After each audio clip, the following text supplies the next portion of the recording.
നമുക്ക് ഒരു വചനം വായിക്കാം. യെശയ്യാവിന്റെ പുസ്തകം 54-ാം അധ്യായം 10-ാമത്തെ വാക്യത്തിൽ ഇപ്രകാരം എഴുതിയിരിക്കുന്നു: പർവ്വതങ്ങൾ മാറിപ്പോകും, കുന്നുകൾ നീങ്ങിപ്പോകും, എങ്കിലും എന്റെ ദയ നിന്നെ വിട്ടുമാറുകയില്ല, എന്റെ സമാധാന നിയമം നീങ്ങിപ്പോകുകയുമില്ല എന്ന് നിന്നോട് കരുണയുള്ള യഹോവ അരുളി ചെയ്യുന്നു.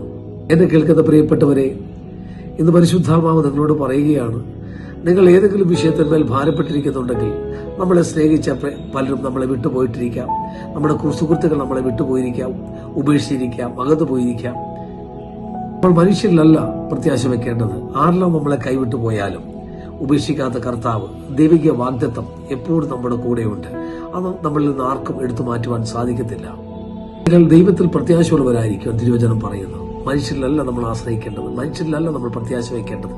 നമ്മുടെ ഭാരവും പ്രയാസങ്ങളും എല്ലാം നമ്മുടെ കർത്താവിൽ, നമ്മൾ കർത്താവിനോട് ഷെയർ ചെയ്യുവാൻ നമ്മൾ റെഡിയാണെങ്കിൽ, കർത്താവിന്റെ തിരുവചനം പറയുന്നത് പോലെ, അവൻ ആരെല്ലാം മാറിപ്പോയാലും, പർവ്വതങ്ങൾ മാറിപ്പോകട്ടെ, കുന്നുകൾ മാറിപ്പോകട്ടെ, നമ്മൾ സ്നേഹിച്ചതും നമ്മൾ കരുതിയവരും നമ്മളോട് അടുപ്പമുള്ളവരും നമ്മളെ വിട്ട് ഉപേക്ഷിച്ച് മാറിപ്പോകട്ടെ. എന്നാൽ ദൈവിക വാഗ്ദത്തം, ദൈവത്തിന്റെ സ്നേഹം ഒരിക്കലും, ദൈവത്തിന്റെ ദയയും ദൈവത്തിന്റെ കരുണയും ഒരിക്കലും നമ്മളെ വിട്ടുപോകുകയില്ല. നമുക്ക് വിശ്വാസത്തോടു കൂടെ തന്നെ, കർത്താവിനുള്ള പ്രത്യാശയോടു കൂടെ തന്നെ നമുക്ക് ജീവിക്കാം. കർത്താവ് നമ്മെ സഹായിക്കട്ടെ.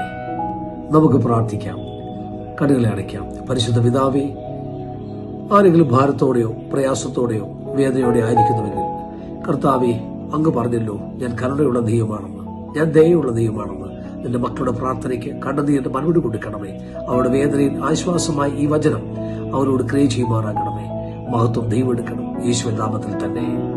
ആമേൻ, ആമേൻ. ദൈവം നമ്മെ അനുഗ്രഹിക്കട്ടെ.